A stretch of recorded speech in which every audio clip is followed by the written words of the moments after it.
Hi friends, നമുക്കൊരു Afghani chicken കറി എങ്ങനെയാണ് ഉണ്ടാക്കുന്നതെന്നൊന്ന് കണ്ടു നോക്കാം. അപ്പോൾ ഞാനൊരു 1/2 കിലോ ചിക്കൻ നന്നായിട്ട് കഴുകി എടുത്ത് വെച്ചിട്ടുണ്ട്. ഇതിലേക്ക് കുറച്ച് ഉപ്പ്, കുരുമുളക് പൊടി, കസ്തൂരി മെസ്തി, അല്പം ലൈമ്, തൈര് എന്നിവ ചേർത്ത് നന്നായിട്ട് മിക്സ് ചെയ്ത് വെക്കുക. എന്നിട്ട് ഒരു മിക്സി എടുത്ത് അതിൽ ജാറിലേക്ക് കുറച്ച് മല്ലിയില, പുതിനയില, ഇത് രണ്ടും കുറച്ച് കൂടുതൽ വേണം. പിന്നെ ഒരു 4-5 പച്ചമുളക്, കാഷ്നട്ട്, പിന്നെ കുറച്ച് ഫ്രഷ് ക്രീം, പിന്നെ കുറച്ച് പാല്, പച്ചപ്പാലും കൂടി ചേർത്ത് നന്നായിട്ട് അടിച്ച് നേരത്തെ വെച്ചിരുന്ന ചിക്കനിലോട്ട് ഒഴിച്ച് നന്നായിട്ട് മിക്സ് ചെയ്ത് 1 മണിക്കൂർ റെസ്റ്റ് ചെയ്യാനായിട്ട് വെക്കുക.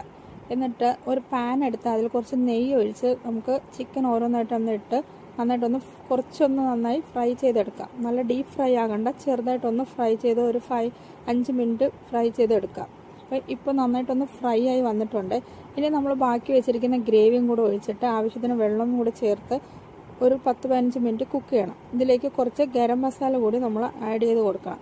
എന്നിട്ട് നമുക്ക് ആവശ്യത്തിന് വേണ്ട ഗ്രേവി വേണ്ട വരെ ഒന്ന് തിക്കായിട്ടൊന്ന് നമുക്ക് കുക്ക് ചെയ്തെടുക്കാം. തിക്ക് ഗ്രേവി ആവുന്ന വരെ ഒന്ന് കുക്ക് ചെയ്തെടുക്കാം. ഇപ്പം ഏകദേശം റെഡി ആയിട്ടുണ്ട്. ഇതിലേക്ക് നമുക്ക് കുറച്ച് മല്ലിയില കൂടി ഇട്ട് കൊടുക്കാം. അപ്പോൾ ഇത് നമുക്ക് അപ്പത്തിൻ്റെ കൂടെയും ചപ്പാത്തിൻ്റെ കൂടെയൊക്കെ കഴിക്കാം. എല്ലാവരും ഒന്ന് ട്രൈ ചെയ്ത് നോക്കണം. ബൈ.